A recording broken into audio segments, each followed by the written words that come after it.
Bonjour, merci de vous joindre à ce webinaire. Nous allons parler aujourd'hui d'une fonction particulière d'Alcide 4AD qui se nomme le trail flow.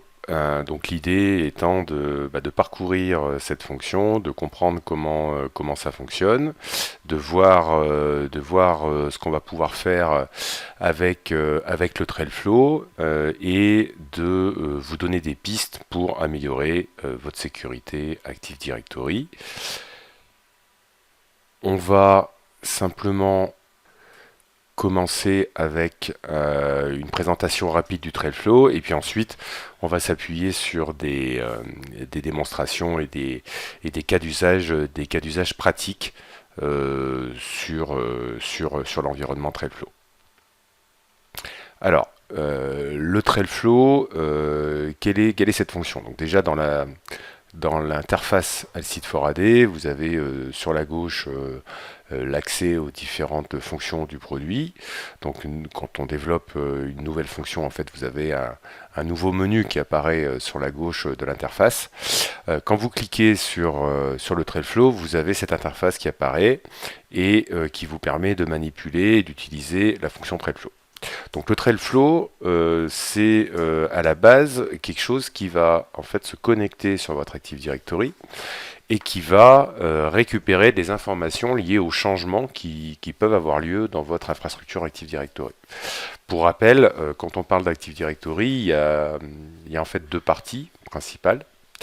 On a la base de données Active Directory en tant que telle, donc le fichier ntds.dit, qui est la base de données qui va être répliquée sur l'ensemble des contrôleurs de domaine. Et puis on a également le répertoire sysvol, qui est le répertoire partagé sur l'ensemble des contrôleurs de domaine et qui lui aussi se réplique sur les différents contrôleurs de domaine. Donc quand vous déposez quelque chose dans le répertoire sysvol sur l'un des contrôleurs de domaine, ce fichier par exemple va être répliqué sur les autres contrôleurs de domaine. Donc le Trailflow va se connecter à ces deux éléments. Il va se connecter à la fois à la base de données et à la fois à sysvol et récupérer l'intégralité des modifications qui sont réalisées dans ces deux éléments.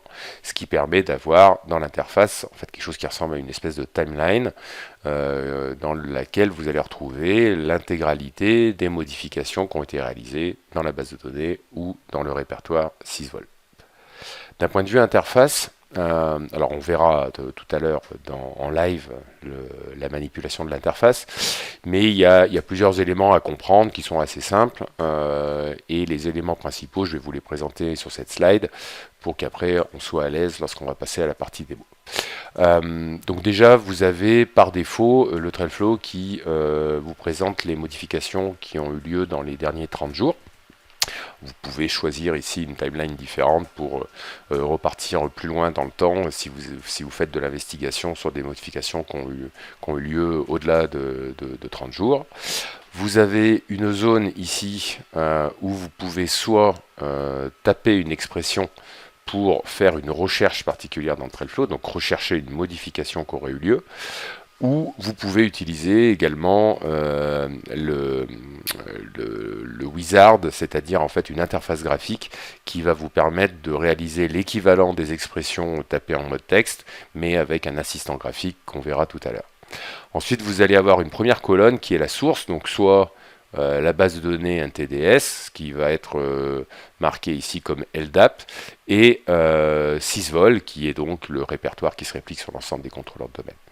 Ensuite, vous avez une typologie de la modification qui va vous permettre de caractériser de quel type de modification on parle. Est-ce que c'est un objet qui a été rajouté, supprimé? Est-ce que c'est une mauvaise authentification? Bref, là, en fonction de la modification, vous aurez ici un type qui va s'afficher, quand dans le contexte, ça a un intérêt, évidemment.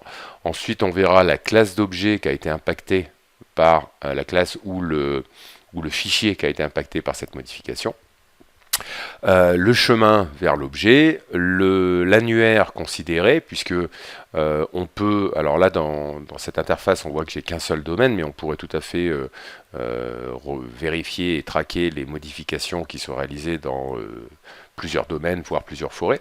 Donc là, on va pouvoir savoir de quel annuaire on parle et voir sélectionner aussi, si on veut faire des investigations particulières dans un annuaire particulier, on pourra ici sélectionner le domaine ou la forêt ou l'ensemble des domaines qui nous intéressent. Et puis on va retrouver ici la partie date pour savoir à quel moment et à quelle heure le changement a été réalisé dans l'Active Directory.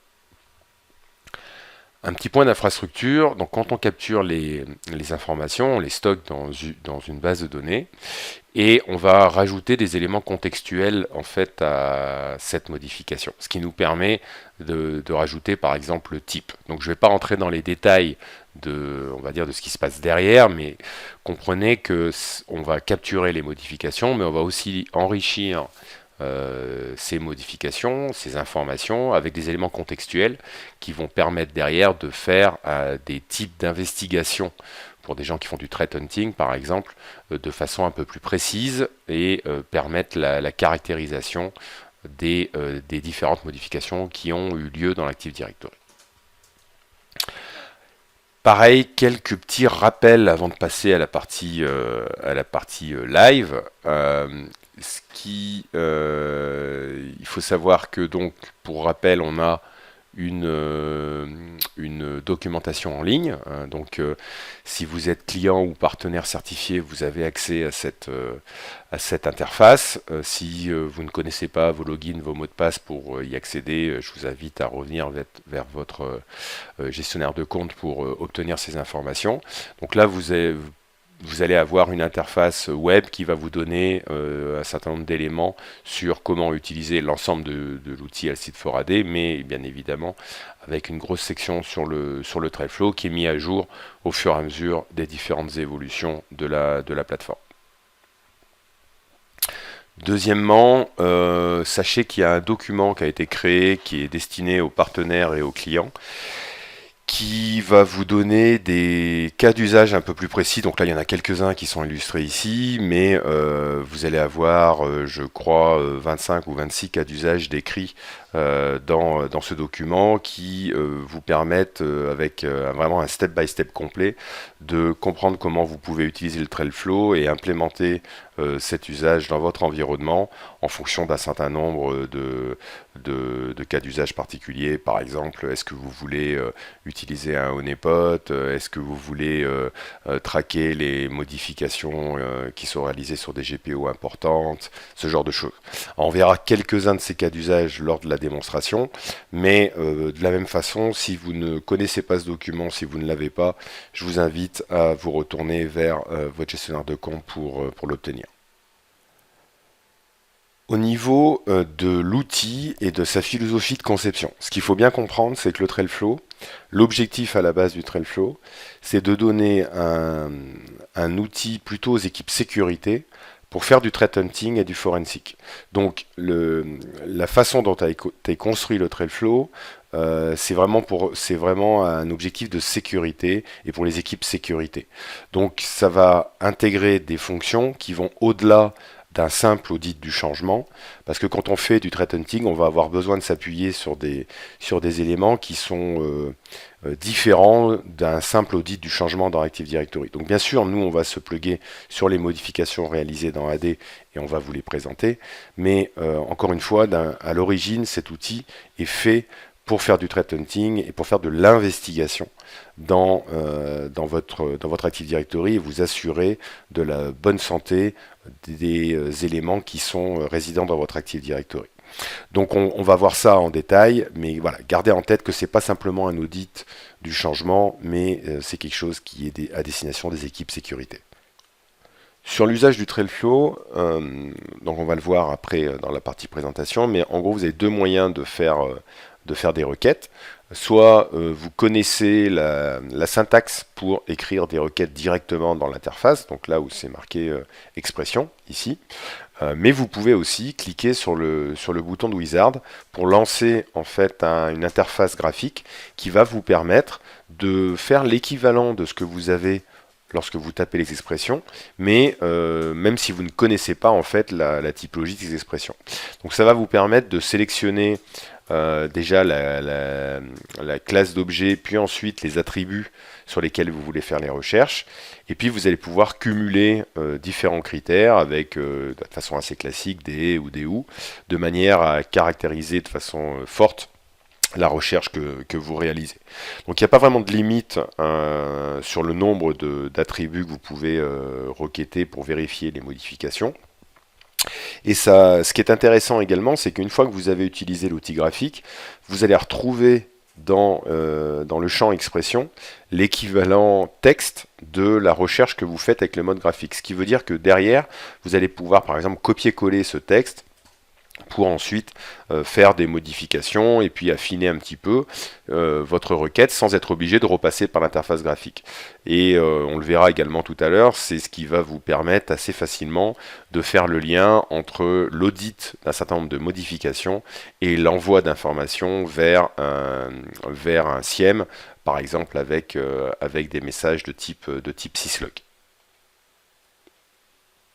Pour illustrer la différence en fait entre l'outil TrailFlow et un simple outil d'audit du changement dans AD, juste avant de passer sur la partie live, je vous présente ici un cas d'usage lors d'une attaque avec quelqu'un qui va par exemple créer un compte, donc avec un certain SID, faire un certain nombre de modifications avec ce compte dans votre base de Active Directory, puis ensuite supprimer ce compte, donc pour masquer le SID d'origine, et recréer un compte qui a le même CN, mais évidemment ce compte-là aura maintenant un SID différent.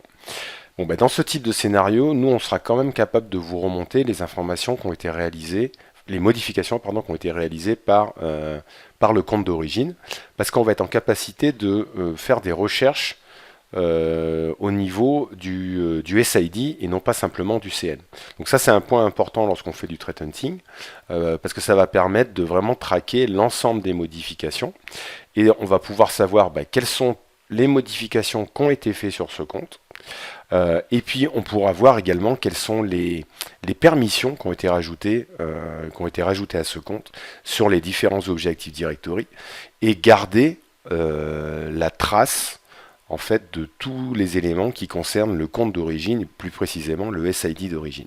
Donc ça c'est juste pour vous illustrer qu'on ne va pas simplement faire des requêtes sur le CN, mais on va être en capacité de garder une corrélation entre les modifications et évidemment le compte d'origine en se basant sur le SID, ce qui est un point très important parce que lors d'une attaque, on aura tout un tas de scénarios qui vont permettre à l'attaquant de masquer un certain nombre de ses actions et l'idée c'est d'être en capacité de les retrouver même s'il y a eu des modifications, on va dire un petit peu intelligentes pour masquer les actions au sein de l'annuaire.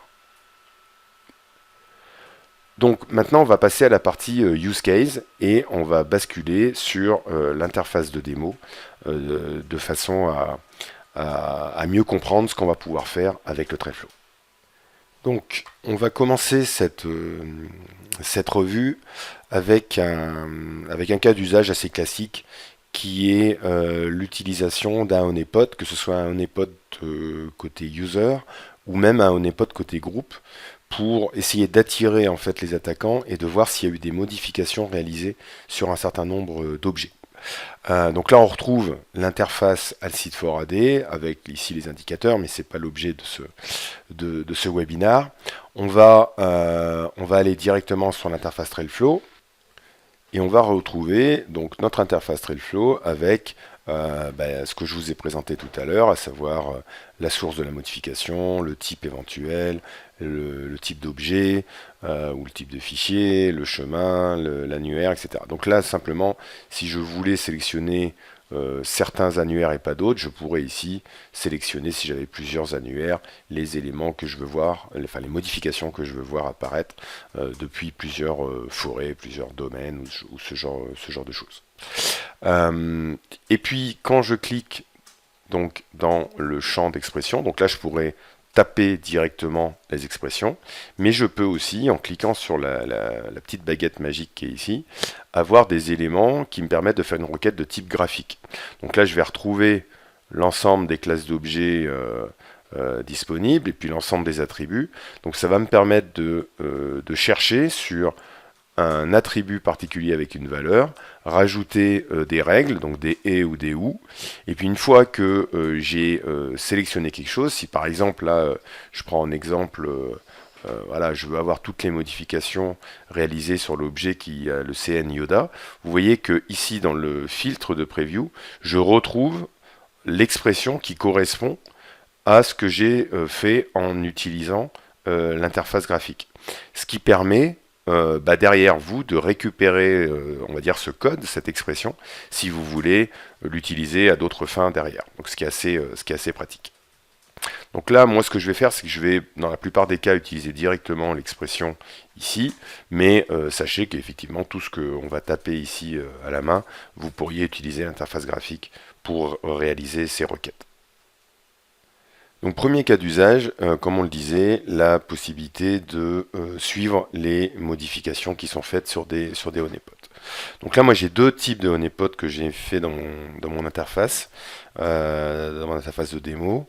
J'ai un honeypot qui correspond en fait à un compte que j'ai créé qui s'appelle domaine admin. Donc évidemment, quand vous créez des honeypots, il faut leur donner des noms qui donnent envie à l'attaquant, et puis j'ai créé un groupe qui s'appelle domaine admin group, et je veux pouvoir vérifier si des gens ont tenté de faire des choses dessus ou ont fait des modifications dessus. Donc là je vais valider directement ma requête, et encore une fois j'aurais pu passer tout simplement par l'interface graphique pour le faire, et là on voit par exemple que j'ai sur mon compte honeypot des tentatives d'authentification infructueuses. Donc ici, je vais pouvoir, par exemple, avoir des détails. Donc là, quand je sélectionne une des mauvaises authentifications, je vois quand a eu lieu cette mauvaise authentification. Donc je vois en fait la date et l'heure. Et je vois qu'en fait, à ce moment-là, on est passé de 2 tentatives à 3 tentatives. Donc vous avez un système de couleurs, donc TrailFlow, qui vous donne des indications sur est-ce que l'attribut est inchangé, est-ce que j'ai rajouté quelque chose ou est-ce que j'ai supprimé quelque chose. Donc là on voit que en fait je suis passé de la valeur 2 pour le bad account et je suis passé à la valeur 3, d'où le code couleur qui est associé à l'ensemble de ces valeurs. De la même façon, je peux avoir des informations sur les changements qui ont eu lieu dans le groupe. Donc là, je vais non pas regarder maintenant les choses qui concernent mon user domaine admin, mais mon groupe domaine admin group. Et là, quand je vais sélectionner cette modification, pareil, je vais avoir des détails sur quand le changement a eu lieu. Donc je vais passer sous silence en fait les autres éléments qui certes peuvent avoir de l'importance, mais je vais pas pour l'instant rentrer dans les détails, on va voir ça un peu plus tard. Et puis je vais avoir des détails sur également les membres. Donc là par exemple je vois que j'ai un compte qui a été supprimé de ce groupe, ce qui n'est pas bon signe parce que c'est un groupe de type honeypot encore une fois. Donc quelqu'un a supprimé un compte de ce groupe, et puis je peux continuer mes investigations et me rendre compte peut-être par exemple que quelqu'un maintenant a rajouté un compte dans ce groupe.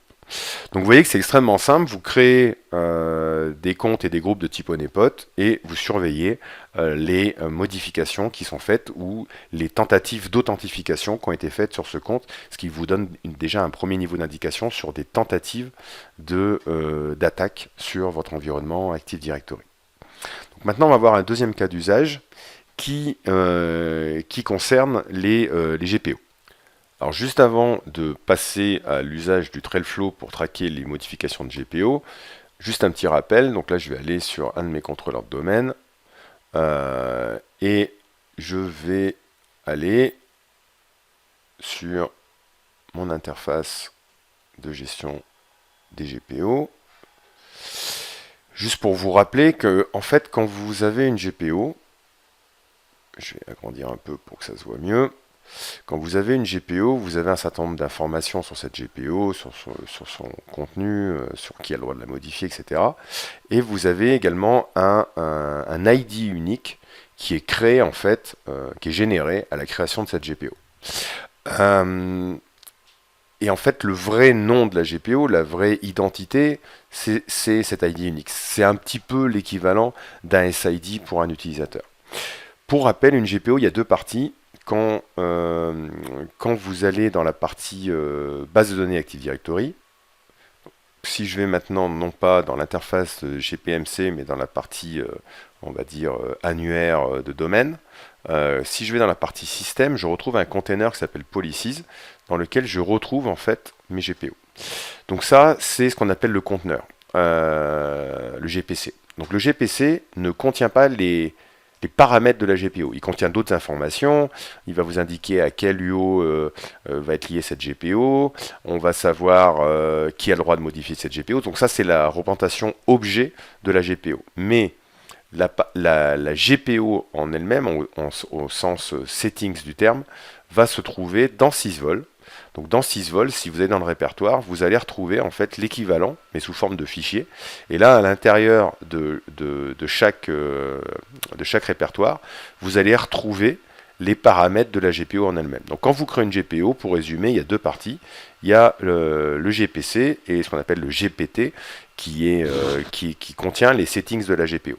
Donc quand on veut traquer les modifications d'une GPO, évidemment, on veut pouvoir surveiller à la fois la partie base de données et à la fois la partie sysvol, parce qu'on a des chemins d'attaque où, par exemple, on va utiliser que la modification côté sysvol et pas la modification côté GPC. Donc là, on va vouloir, par exemple, voir s'il y a eu des modifications sur la default domain policies. Donc pour rappel, comme je vous le disais, quand vous créez la GPO, il y a un ID unique. Alors il se trouve que la default domain policies ainsi que la default domain controller policies, ces deux GPO sont des GPO un petit peu particulières qui sont créées en fait à l'installation de votre domaine et en fait, ce numéro ne va pas changer en fonction de votre installation. C'est-à-dire que vous pouvez regarder sur n'importe quelle installation, sur n'importe quel domaine, vous aurez toujours le même ID qui sera généré pour ces deux GPO. Donc ce qu'on va faire, c'est utiliser maintenant le Trailflow pour voir si quelqu'un a fait des modifications, soit côté annuaire, soit côté sysvol, c'est-à-dire au niveau de mon répertoire qui contient les paramètres de GPO. Donc là, même chose, je vais faire une requête qui va me donner un certain nombre d'informations sur toutes les modifications qui ont été faites sur cette GPO de default domain policies. Donc là, typiquement, je vois qu'il y a eu des modifications qui ont été faites côté objet, et puis je vois qu'il y a eu des modifications qui ont été faites côté sysvol.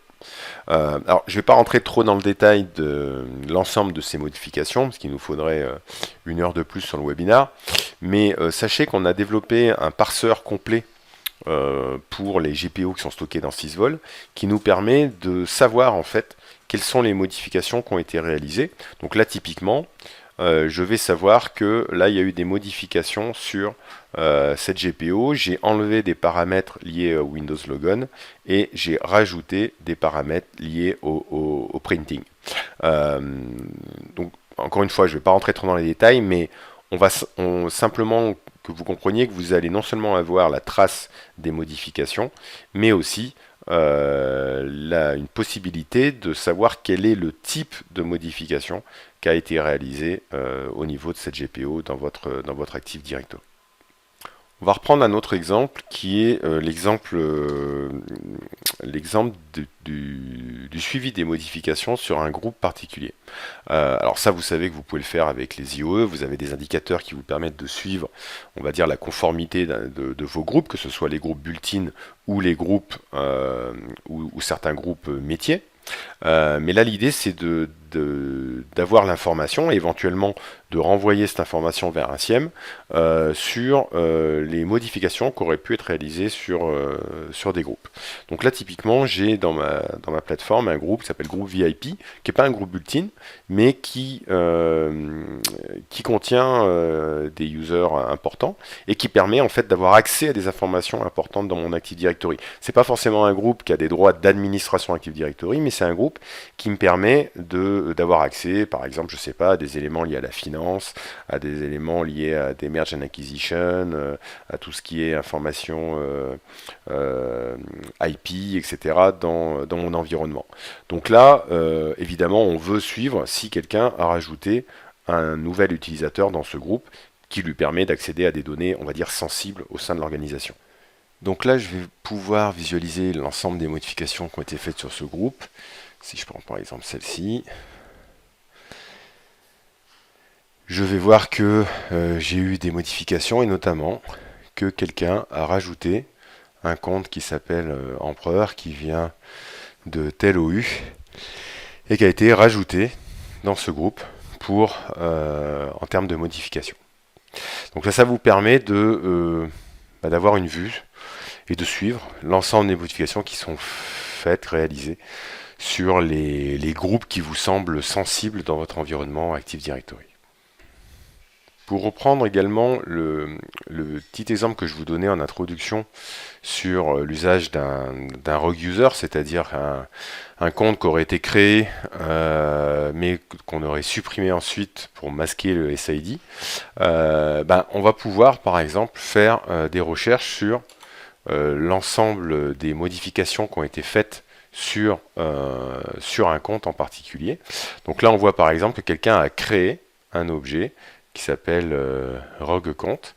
Et on voit d'ailleurs, alors j'en ai pas parlé, mais certaines des modifications qui peuvent être réalisées dans votre Active Directory peuvent occasionner une déviance au sens alcide du terme. C'est pour ça que vous avez un petit carré, un petit losange rouge sur le côté.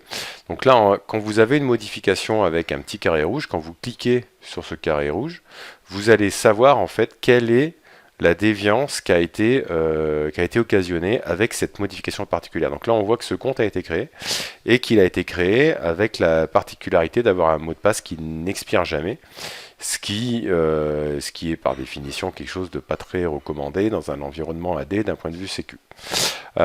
Donc là, je vois qu'effectivement, ce compte a été créé, qui s'appelait à l'époque Ghost Rogue Account. Et je voudrais aussi pouvoir traquer si ce compte a été rajouté dans certaines ACE. Donc, est-ce que ce compte a été rajouté pour avoir des droits supplémentaires, des permissions supplémentaires sur certains objets Active Directory. Donc là, ce que je vais faire, c'est simplement rajouter une condition, un OU, et je vais rajouter le fait de savoir si quelqu'un a rajouté donc dans le NT Security Descriptor, à savoir, on va dire pour faire simple, l'attribut qui décrit les accès sur les objets, ce SID en particulier. Donc là, je vais valider et je vois que j'ai une ligne en plus qui s'appelle ACL Change et je vois qu'en fait, j'ai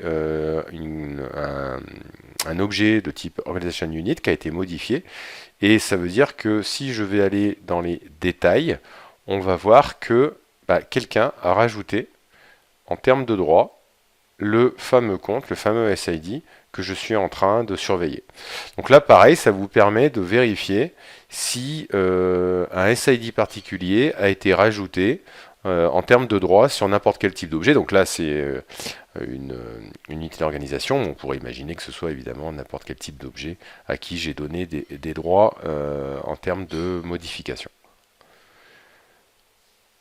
On va à nouveau prendre un autre exemple qui est lié en fait au tracking des malwares. Alors, je ne sais pas si vous le savez, mais maintenant les différents types de malware vont souvent utiliser les GPO pour se répandre dans votre infrastructure Active Directory. Alors sans rentrer dans le détail du fonctionnement des malwares, souvent vous avez trois étapes en fait, avec trois types de codes différents dans un malware. Vous avez la première charge qui est souvent un document que vous recevez par email, un PDF par exemple, dont l'objectif va être de télécharger en fait la deuxième charge. Et cette deuxième partie de code, lui, va faire deux choses généralement. Soit de la reconnaissance dans votre environnement, et notamment de la reconnaissance au niveau de votre Active Directory, pour comprendre les chemins de compromission possibles que vous avez dans votre AD, et va également faire du vol de credentials en mémoire sur la machine qui est infectée. Et puis une fois que le malware aura récupéré assez d'informations et aura vu quels sont les chemins de compromission réels dans votre Active Directory, ou ceux qui apparaissent évidemment au fil de l'eau, puisqu'un Active Directory ça vit tous les jours, là il y a la troisième charge qui va être téléchargée et qui va être déployée sur les machines, et dont l'objectif va être de chiffrer le contenu des machines, donc ce qu'on appelle classiquement le ransomware. Donc, ça veut dire qu'à un moment donné, dans la troisième phase, le malware va répandre sa charge sur les machines, serveurs, PC, pour réaliser le chiffrement qui correspond à la troisième partie du code du malware. Euh, Là, ce qui est assez, je ne sais pas si je peux dire amusant, mais en tout cas ce qui est assez intéressant de remarquer, c'est que maintenant les attaquants vont utiliser les outils d'infrastructure du client pour faire cette dissémination et répandre cette troisième charge sur les machines. Et on voit dans certaines attaques l'usage de GPO pour déployer cette charge, l'usage de sysvol, parce qu'on sait que sysvol va répliquer son contenu sur tous les autres contrôleurs de domaine, et parfois même l'usage d'outils comme System Center, ou parfois même l'usage d'outils, on va dire type Landesk, enfin bref, tous les outils qui vont vous permettre de faire du déploiement sur vos PC ou sur vos serveurs. Donc là, ce que je voudrais vérifier, c'est est-ce que quelqu'un a rajouté des fichiers, soit de type VBS, de type .bat, de type CMD, de type exe au niveau de sysvol. Et là, je vais pouvoir faire une requête, par exemple celle-ci, qui va rechercher dans GlobalPath, c'est-à-dire dans sysvol, les types de fichiers qui m'intéressent. Donc là, si je recherche, effectivement, je vais avoir ce type de recherche qui va me présenter tous les fichiers qui correspondent à ma requête et qui ont été rajoutés ou supprimés dans sysvol. Donc là, typiquement, je vois que j'ai un fichier qui s'appelle encrypt them all, qui a été rajouté, donc je peux avoir des détails sur cet événement, à savoir évidemment également quel est le chemin qui a été utilisé. Donc là, je vois le chemin, et je peux savoir également évidemment à quelle date ça a été fait au niveau de mon Active Directory. Donc ça vous permet de contrôler, de visualiser tous les fichiers de type script, les fichiers de type exe qui pourraient être ajoutés. Donc là, j'ai pris l'exemple directement dans sysvol. On pourrait imaginer aussi faire des recherches pour vérifier si des GPO en fait font du déploiement de manière à traquer des éléments qui peuvent impacter complètement mon environnement d'entreprise avec des fichiers déployés sur les machines. Alors, dernier exemple directement sur l'usage du Trailflow. Vous savez que quand vous créez un compte, vous pouvez lui associer des propriétés du type le password n'expire jamais, ou le password n'est pas requis. Voilà, donc il y a un certain nombre de contrôles qui vont être associés au compte pour lui donner des caractéristiques. Et notamment un contrôle qui est password n'est pas requis. Pour faire très simple, au niveau du compte, il y a un attribut particulier qui s'appelle user account control qui va récupérer l'ensemble de ces options qui va générer en fait un nombre qui correspond à ces fonctions. Donc je ne vais pas rentrer dans le détail de comment est construit l'attribut user account control. Par contre, ce qui est intéressant, c'est que nous, on a développé à nouveau un parseur de ce user account control, vous permettant de faire des recherches qui vont au-delà de simplement la valeur du nombre dans User Account Control, qui est toujours un petit peu complexe à comprendre. Alors il y a des tableaux qui vous donnent la correspondance entre les nombres et les différentes options de compte qui sont cochées. Mais là l'idée c'est de vous donner un outil qui directement vous permette de rechercher des comptes avec des particularités qui ne correspondraient pas à votre politique de sécurité. Donc là par exemple, ce qu'on va rechercher c'est tous les comptes qui ont comme caractéristique d'avoir un mot de passe qui est non requis. Donc là, on va simplement taper cette requête.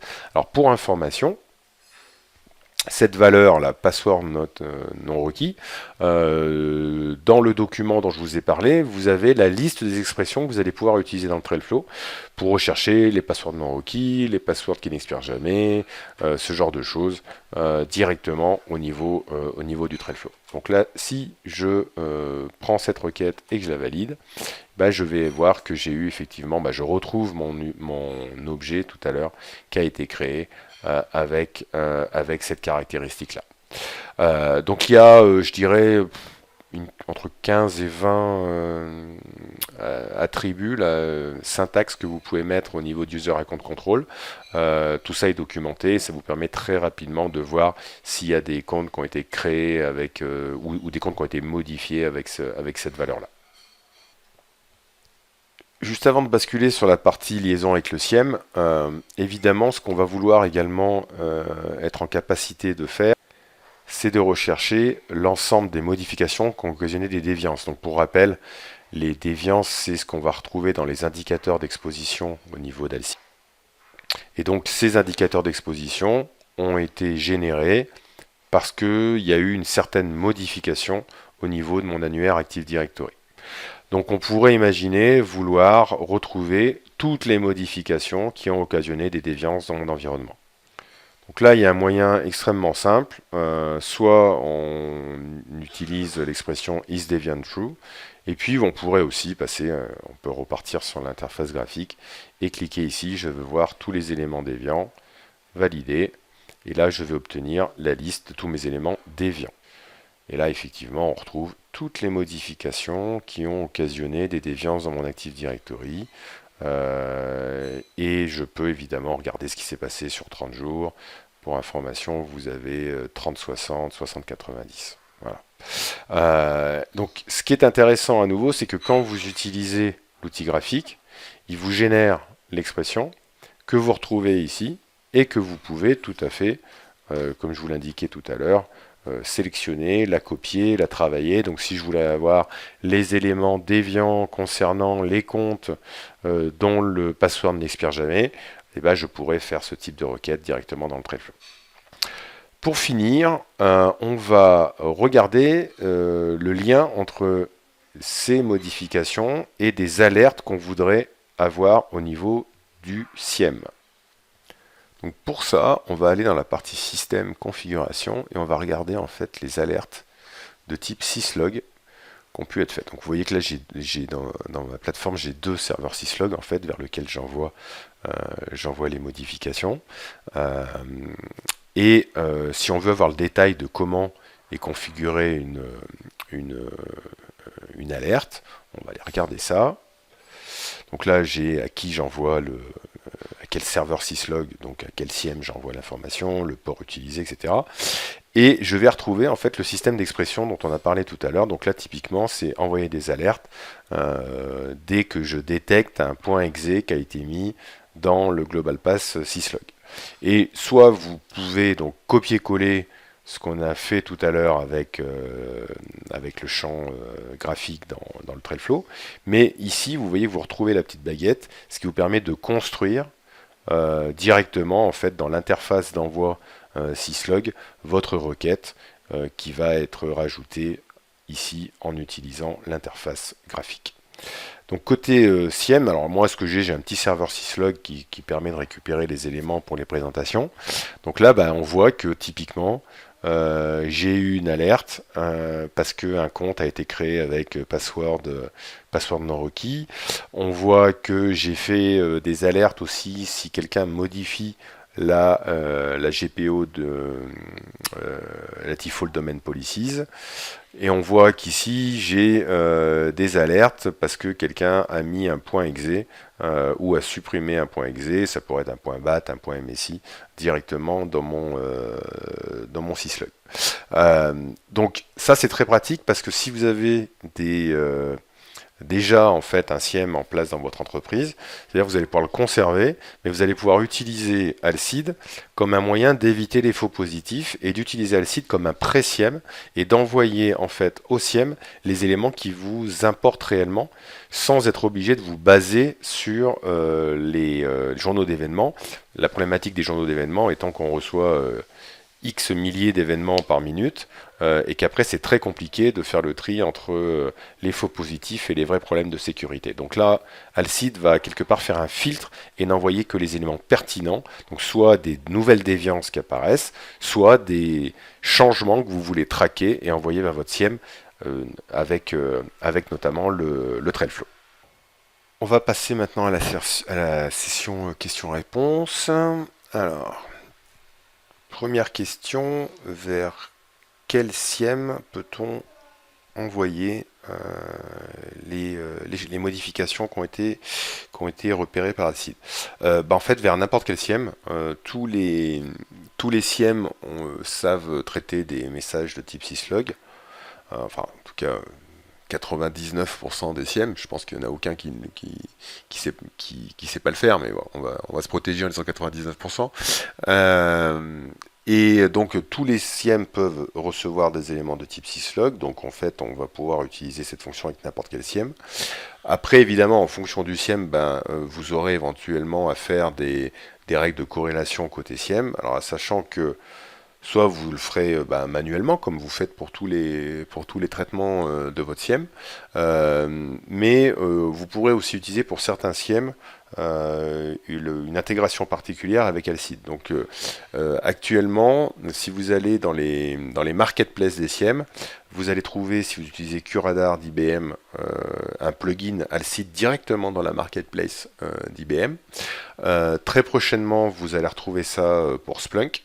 Et il y a d'autres SIEM avec d'autres vendeurs de SIEM avec lesquels on est en train de travailler pour que vous retrouviez directement dans la marketplace du SIEM le plugin Alcide, ce qui vous mâchera le travail d'une certaine façon pour éviter d'avoir à créer des règles ou des rapports, puisque tout ça est intégré dans le plugin.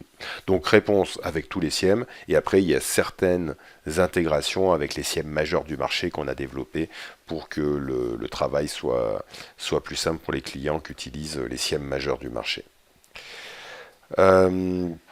Autre question, quelle permission est-il nécessaire d'avoir pour l'agent?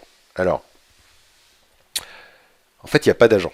C'est-à-dire qu'on n'utilise pas d'agent. Vous n'avez à déployer aucun agent sur vos domaines contrôleurs. Ce qui est un point important parce que déployer un agent sous-entend agrandir la surface d'attaque de votre domaine contrôleur. Dès que vous déployez un binaire sur un domaine contrôleur, par définition, vous diminuez la sécurité de votre domaine contrôleur en augmentant la surface d'attaque en rajoutant du code. Donc nous, d'un point de vue architecture, il n'y a pas d'agent. Vous avez un système en fait qui se connecte directement à la DLL de réplication Active Directory. Donc plutôt que d'avoir un agent qui collecte par exemple des logs, nous on se connecte à la DLL de réplication et on capture les changements qui sont réalisés au niveau de cette réplication, ce qui permet d'alimenter notre système sans avoir la nécessité d'installer d'agents, et encore plus fort, sans avoir la nécessité d'avoir de compte à privilège. Parce que pour se connecter à cette DLL de réplication, on n'a pas besoin d'avoir de compte à privilège type domaine admin, entreprise admin. Un simple compte utilisateur classique permet de capturer l'ensemble des changements qui sont faits au niveau des domaines contrôleurs. Dernière question, comment peut-on faire pour évaluer la solution? C'est très simple, vous pouvez m'envoyer un email directement et ensuite je ferai le relais, ou vous envoyez un email à hello, alcide.com, et vous demandez en fait à pouvoir évaluer la solution. Il y a deux types d'infra possibles. Soit vous voulez faire que du on-prem, parce que vous avez que du on-prem, vous n'avez pas de cloud, ou pour des raisons de sécurité ou réglementaires, vous êtes obligé d'avoir ça on-prem. Donc là, on déploie Alcide pur on-prem, 100% on-prem. Et puis pour les clients qui veulent utiliser plus du cloud, on a une plateforme cloud qui permet en fait de se connecter pour faire simple à distance à votre environnement et vous fournir exactement la même chose que ce que vous avez on-prem, mais sous la forme d'un service cloud. Donc il y a les deux moyens. Après, c'est plutôt le client en fait qui décide quelle est la plateforme qu'il veut utiliser en fonction de ses propres contraintes. Merci beaucoup, merci de votre temps passé avec moi sur ce webinar. Je vous dis à très bientôt et puis encore une fois, n'hésitez pas à nous contacter si vous avez des questions complémentaires ou si vous voulez évaluer la solution Alcide for AD pour renforcer votre sécurité Active Directory.